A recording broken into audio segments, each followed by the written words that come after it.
Well, some chiros, they get into these sports situations. I can't tell you how many times I've had a trainer pull me aside and say, hey, you can talk to your colleagues. So they kind of overstep their boundaries and they're just trying to help out, but they get overzealous. Some of them have kind of ruined a good opportunity right off the bat.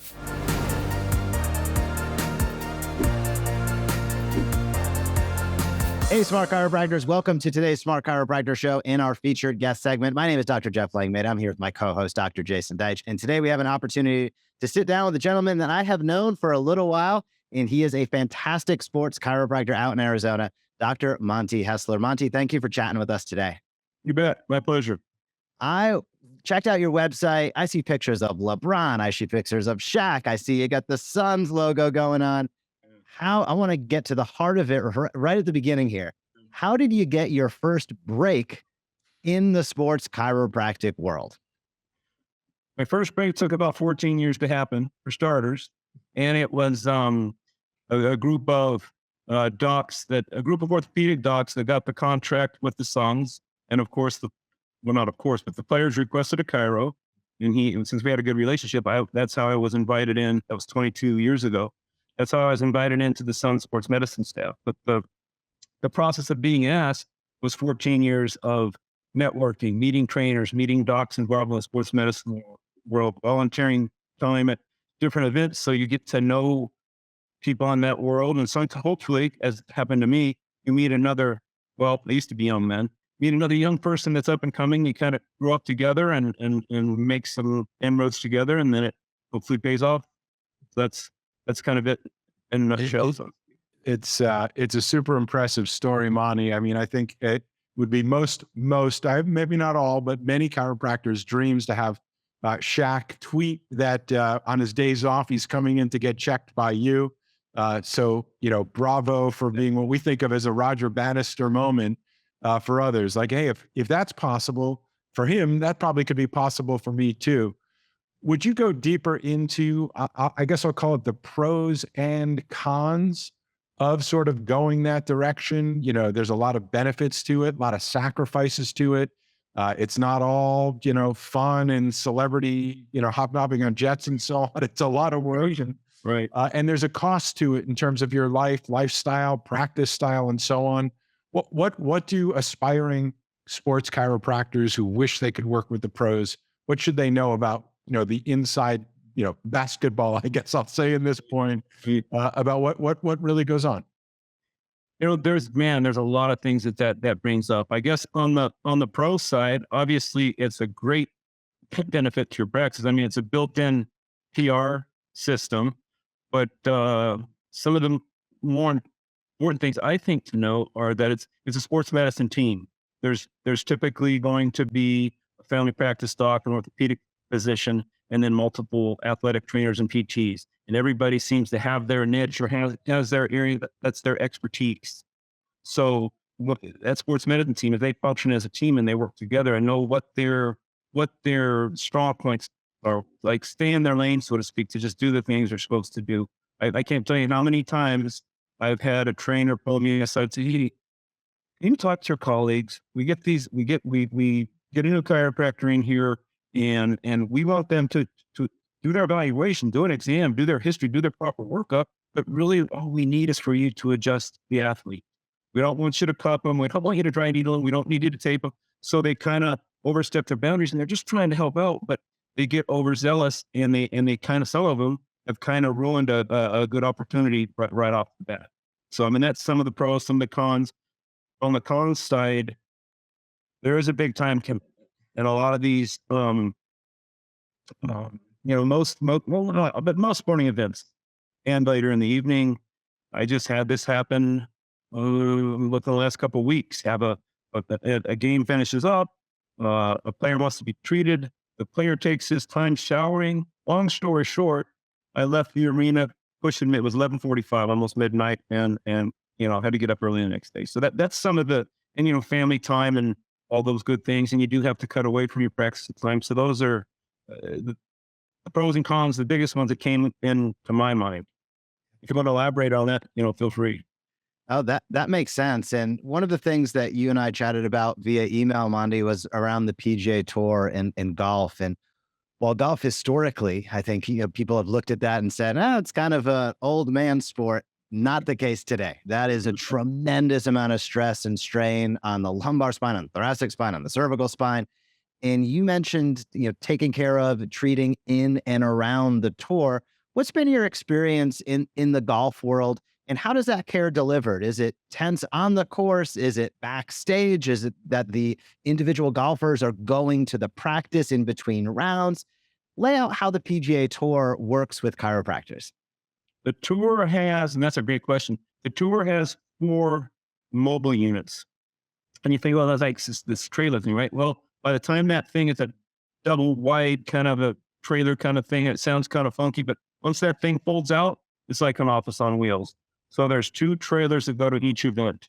One event is more of the treatment trailer, which typically has 2 PTs and a chiro.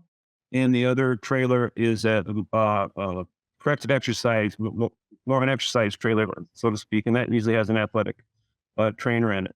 So they're at every event. And as far as back to the pros and cons thing, golf tournaments, that's a full week. When they have you, you're off site, and they control your life for that week. But once again, some of the cooler parts of it is, working in tandem with the trainers and the PTs, and if everybody once again knows their role, it's a really cool experience. Monty, you said it took 14 years of a lot of networking and connecting and studying and I'll dare say staying in your lane and all that goes along with it. Yeah.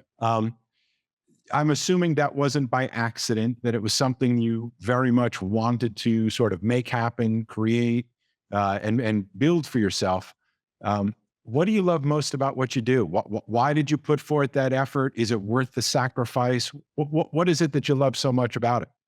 It was worth the sacrifice for me. Because back in, what was it, in the late 70s, early 80s, when I'm trying to say, hey, what do I want to do with my life? I mean, I was an athlete, but however, I'm wired in a way that I enjoy competition. I enjoy working with the athletes. And if we can do something that fine tunes them in a way to help them perform a little bit better, that's just how I'm wired. That's something that really ignites my internal system. But it brings up a really good point. Another thing that some chiros do, they get into these sports situations and they want to act like they're responsible for how that athlete performed. Well, we're not. I mean, we might be able to tune them up a little bit, which hopefully we can most of the time, not all the time, but most of the time. But we're not responsible if, we treat a baseball player and they went up and hit 3 home runs. I didn't know that wasn't us. We may have helped them feel a little bit better, help them move a little bit better, but we didn't. We can't, once again, stay in our lane, don't overstep our boundaries, so to speak. That makes sense. And one of the things that I've spoken about quite a few times is how popular sports chiropractic at large is, especially with the younger docs. And it's an area of opportunity. It's an area of explosive growth, but there's a limited number of seats. There's a limited number of professional seats. When you speak with some of the younger docs who are really motivated, as you were, to get to the level that you are today, what advice would you offer some of these younger docs that are looking to build their name, to build their brand, and to ultimately assist professional athletes as they continue to grow as a provider? I kind of touched on that a little bit already. I mean, at the beginning, you're going to be doing a lot of volunteering. You're going to be going to different meetings to try to meet, whether it's a PT, a trainer, orthopedic surgeon, and some of your time frames. Once again, for me, it was different high school sports, AAU athletics, but it was a great learning situation.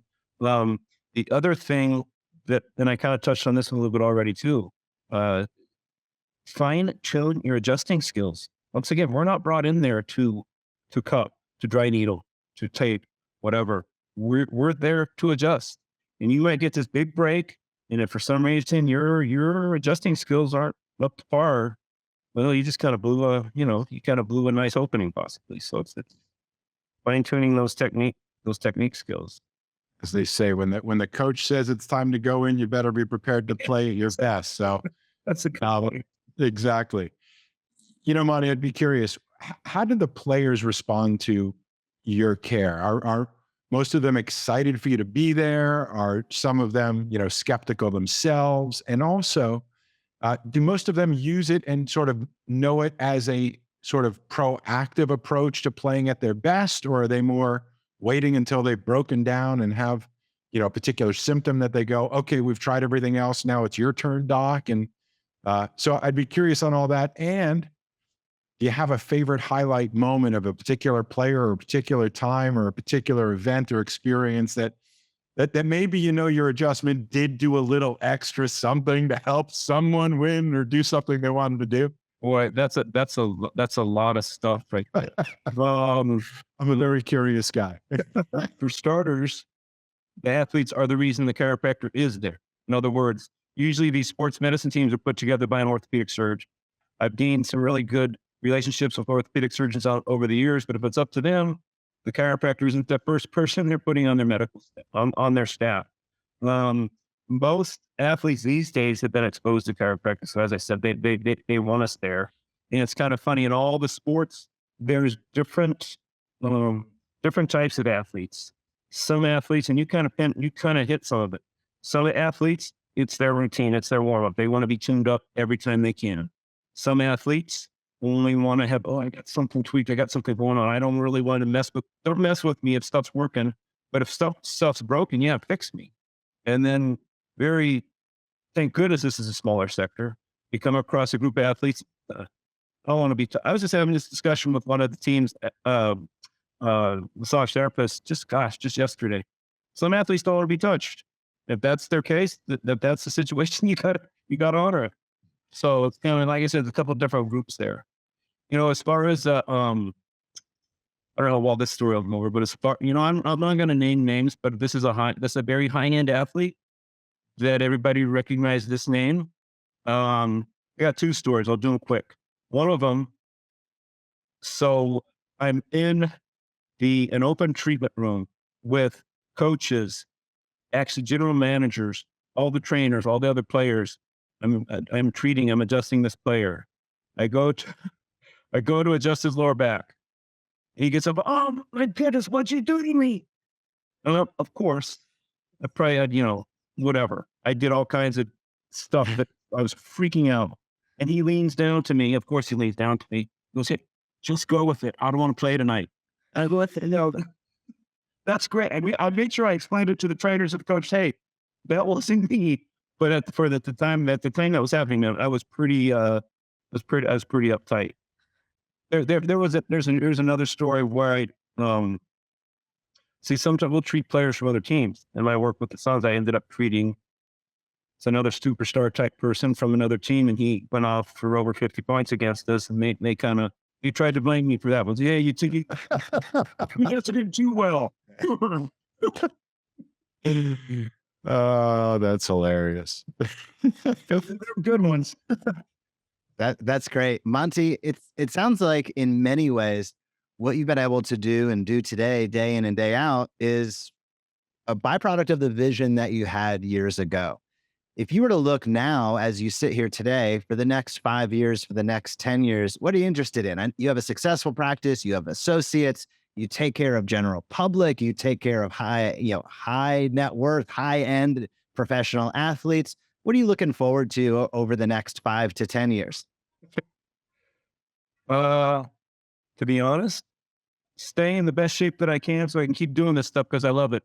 So I guess that's the best answer I can give you.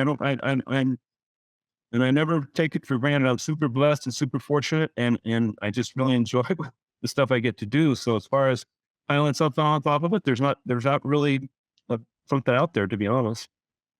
Monty, I love your answer and just your authenticity and even humbleness about it all. And, maybe as we close up, I could ask you questions for hours. I love it. And I love your story and what's going on. But what I'm getting from, your answers to everything is in fact, how much you do love it.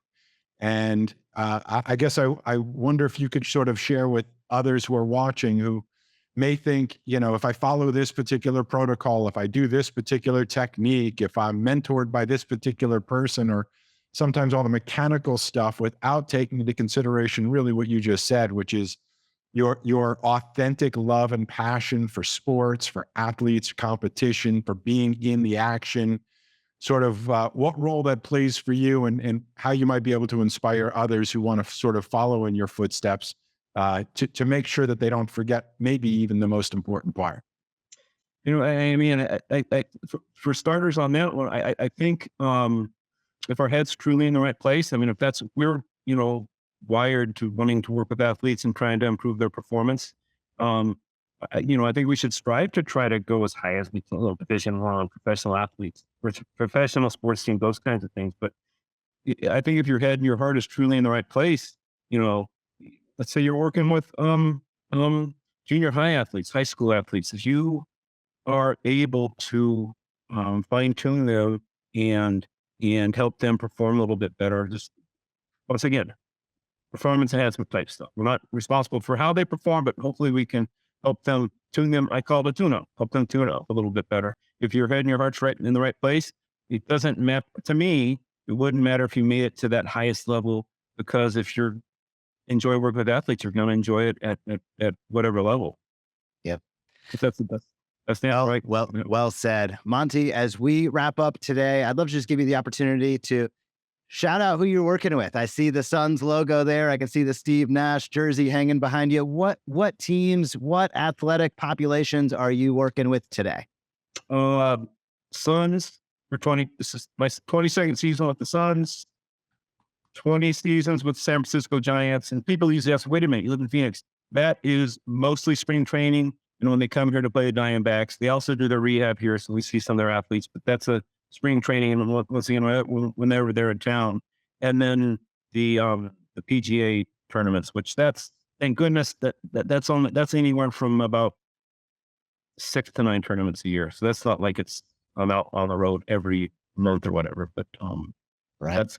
That's kind of a general breakdown of the sports that I'm lucky enough to work with. You are a busy guy, and thank you so much for coming on and sharing again. I know that there's so many younger docs and experienced docs out there that would love to be sitting in your seat, and you taking the time to showcase not only how you got there, some of the wins and stories along the way is inspiring, I'm going to say, for us and our team, and I'm sure for everybody listening and watching. So thank you for all the work that you have done. Thank you for blazing that trail, because that is incredibly important. And thank you for sharing a little bit of what you've been up to on today's show. It's awesome. It was my pleasure. And I hope some people got something on. Always trying to give back when we can. So I hope hopefully it hit home somewhere. It certainly has. Thank you so much. Thank you, guys. Thank you so much for watching this video on the Smart Chiropractor. To not miss a single thing that's clinically oriented, marketing oriented, or more, be sure to subscribe to our YouTube channel today.